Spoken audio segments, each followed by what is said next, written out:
Hemos estado estudiando, considerando, reflexionando más bien que estudiando, una panorámica del Apocalipsis, y hay bastantes suscriptores del canal que han pedido la posibilidad de tener un gráfico o unos gráficos sobre el desarrollo de los acontecimientos proféticos relacionados con el libro de Apocalipsis.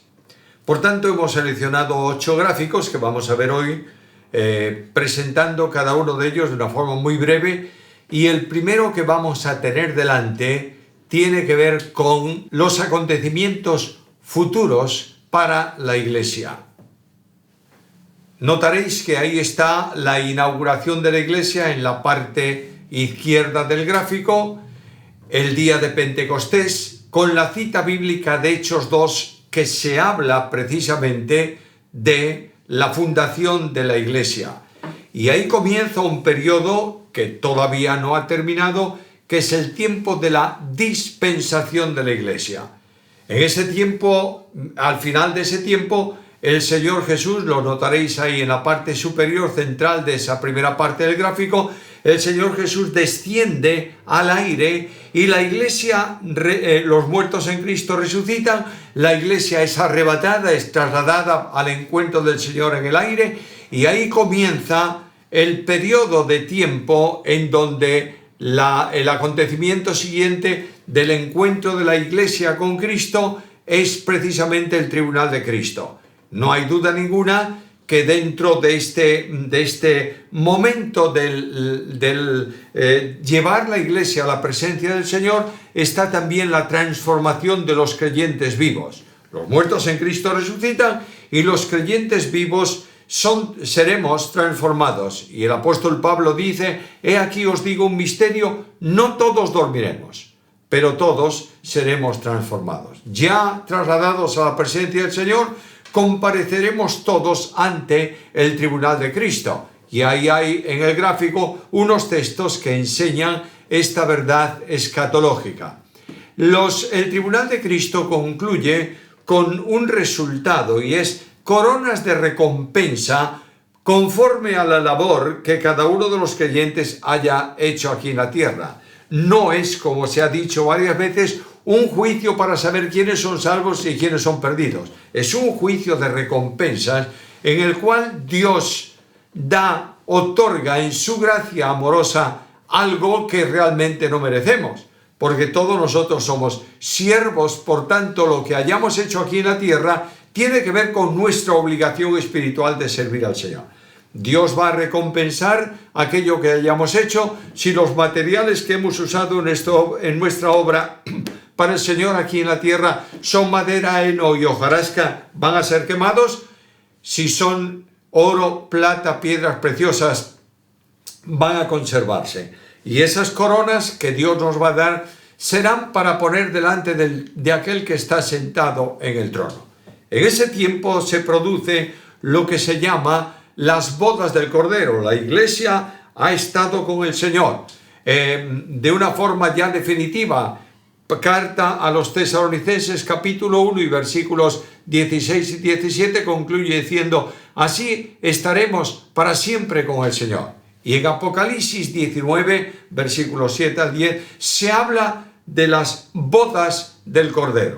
Simbólicamente hablando, Pablo dice que él ha desposado a la Iglesia como una virgen pura al Señor, y ahí, una vez terminado ese periodo de tiempo, el Señor descenderá a la tierra en la segunda venida y cada uno de nosotros vendremos con Él. De modo que esta es la panorámica sintética de lo que hemos dado en cuanto a lo que tiene que ver con la Iglesia. Y abrimos el gráfico número 2. Y este gráfico número 2 presenta una panorámica de la historia mundial en Daniel capítulo 2 y capítulo 7. Y notaréis que ahí en el simbolismo que tenemos ahí, que alguien ha dibujado, aparece las dos figuras. Primeramente la imagen del hombre con cabeza de oro, con pecho y brazos de plata, vientre y muslos de bronce, piernas de hierro y pies de hierro y de barro cocido, que es la panorámica de los imperios que había en la historia de la humanidad de Daniel en adelante. La cabeza de oro es el imperio babilónico, que en el capítulo 7 se representa con un león con alas de águila.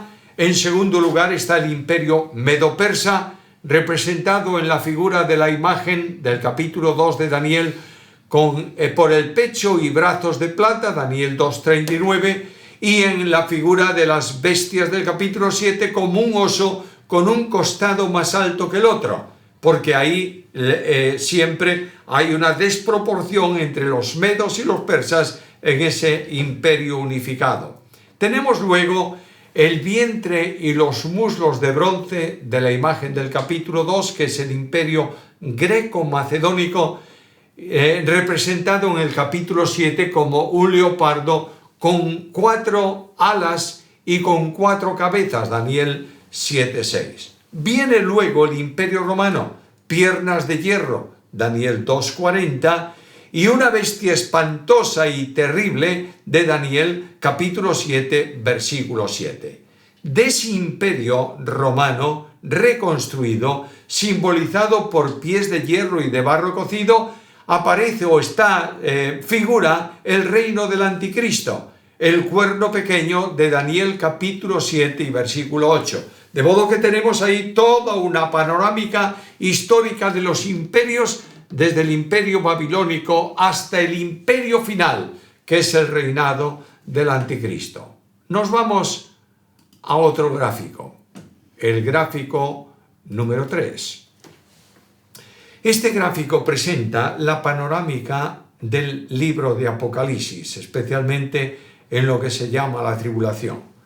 Notaremos que en esa panorámica se presenta primeramente el trono de Dios, Apocalipsis capítulo 4, y después de esto Dios abre el tiempo, la etapa de tribulación y de juicio, que comienzan por los sellos, y ahí están representados el 1, el 2, el 3, el 4, el 5, donde además se habla de los mártires, y el sexto sello. Cuando se abre el séptimo sello, notaréis que está en un espacio más amplio, ahí 7 está un poco separado del 6, ahí en el séptimo sello se abre el juicio de las trompetas, la 1, la 2, 3, 4, 5, 6, y un espacio más grande para la séptima, porque ahí en la séptima se abren también las 7 copas de la ira de Dios. Durante ese tiempo aparece de una forma muy especial la bestia que sube del mar, que tiene que ver con el anticristo. Está también ahí la bestia de la tierra con los 2 cuernos, el falso profeta, y está ahí en el centro dibujado en el tiempo correspondiente al séptimo sello, el dragón Satanás, la bestia, primera bestia sentada en el trono, y el falso profeta, y el número 666, que lo hemos explicado ya en su momento. Ahora notaréis que el gráfico termina con el retorno de Cristo a la tierra y la batalla del Armagedón. Y el Señor pisa sobre el monte de los olivos y se produce allí un gran valle donde va a ser juzgado las naciones y todos aquellas personas que no han creído en Cristo, que no son salvas por gracia, serán tomadas y echadas en las tinieblas de afuera.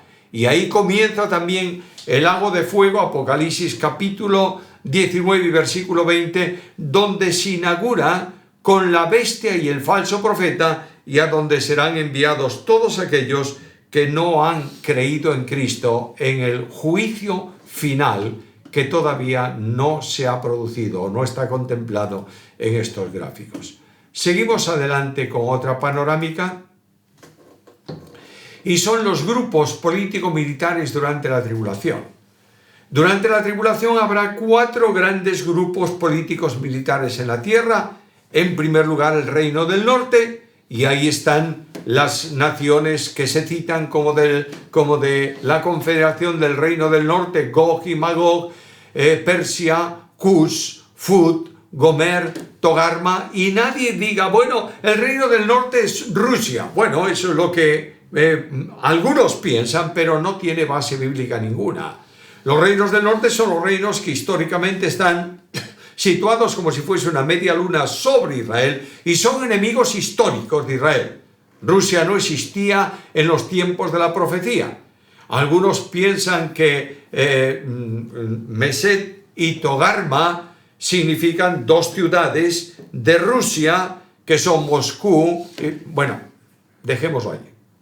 No tiene nada que ver eso y las suposiciones de esos reinos con lo que es el reino del norte, es enemigo acérrimo de Israel. Ese reino del norte va a ser destruido por Dios en los montes cuando trate de invadir Israel. Luego está el reino del sur, que es Egipto, y que también va a contender contra Israel, Daniel capítulo 11, versículo 40.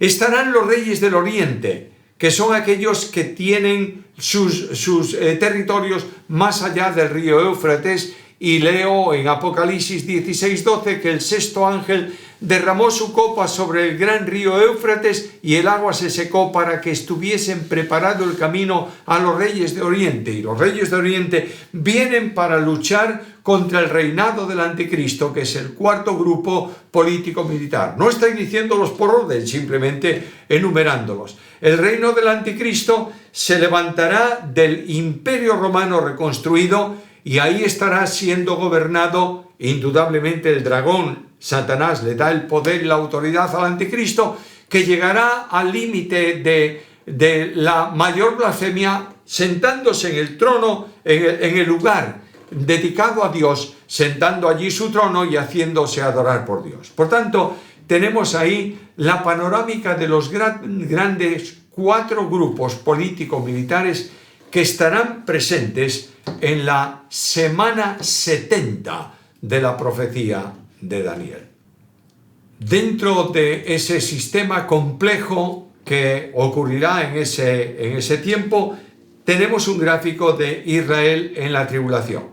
Ahí en ese gráfico que señala la tierra de Israel están, como veis, las 12 tribus de Israel en sus correspondientes territorios, y de pronto se dice que un remanente de Israel que no acepta el pacto con el anticristo, que se mantiene fiel al Señor, que cree en Cristo, entre los cuales están los 144.000 que son enviados a predicar.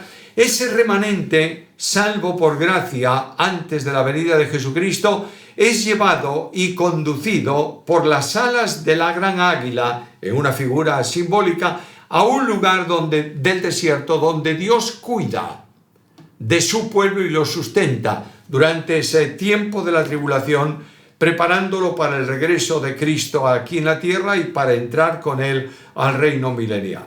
Dice la Biblia que hay dos lugares en donde el anticristo no es capaz de conquistar, que son Edom y Moab.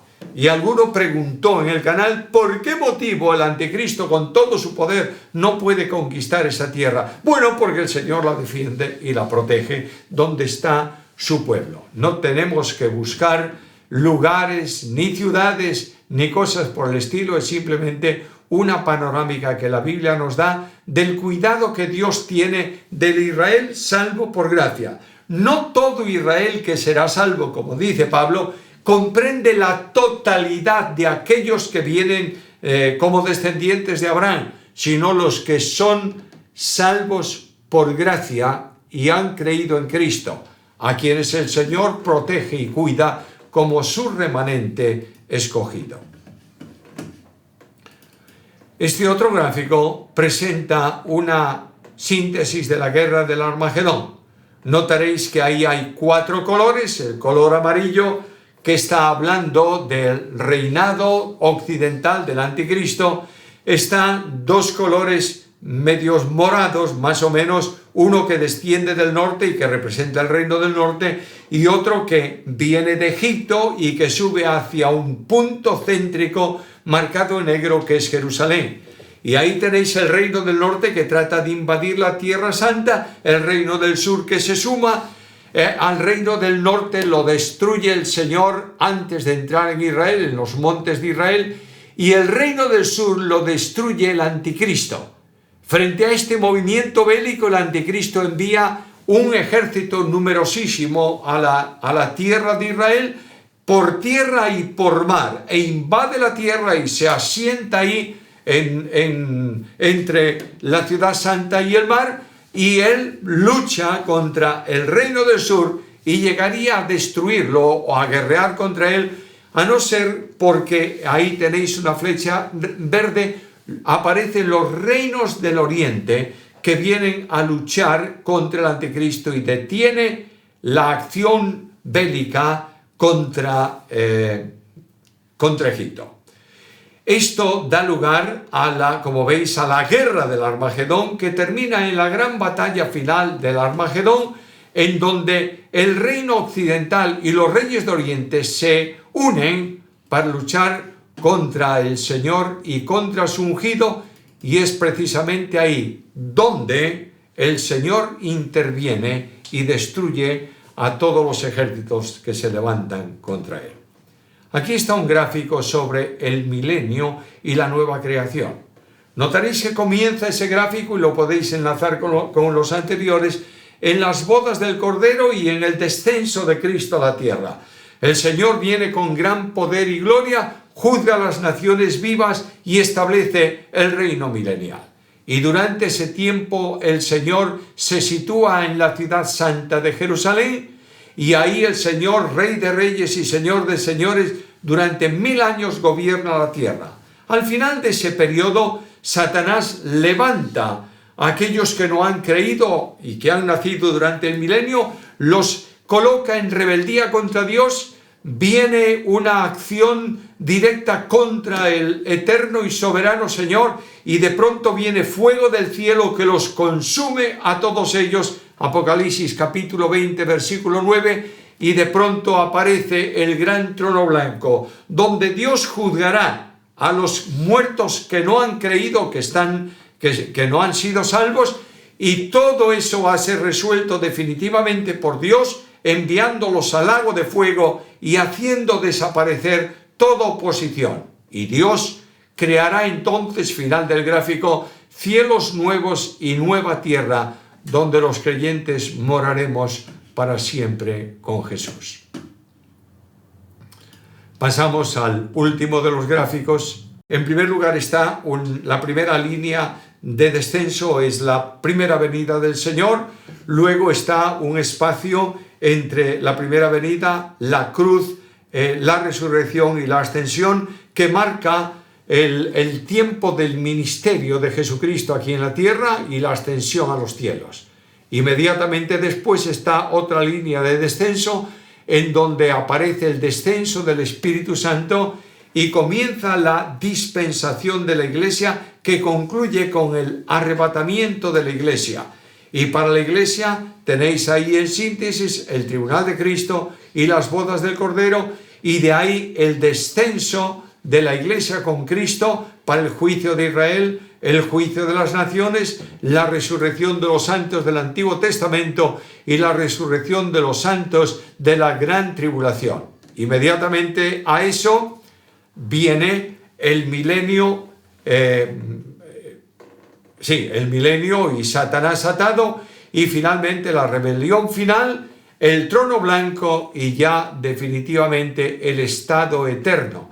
Notaréis que durante el tiempo de la tribulación, ahí en el centro, después del arrebatamiento de la Iglesia, está marcado de esa manera ahí, comienza el pacto del anticristo con Israel, la ruptura del pacto a la mitad de la semana, 3 años y medio, y luego la guerra del Armagedón. Finalmente está la bestia y el falso profeta arrojados al lago de fuego, y ese lago de fuego recibirá a aquellos que, habiendo sido juzgados ante el trono blanco, no tienen salvación y definitivamente van al lugar que ellos han escogido en una situación definitiva. Espero que estos gráficos hayan servido para dar una panorámica y es lo que hemos podido establecer como resumen de todo lo dado a lo largo de este tiempo en las reflexiones sobre el Apocalipsis. Pido al Señor que lo que hemos considerado juntos sirva de aliento, de estímulo y de ayuda para cada uno de nosotros.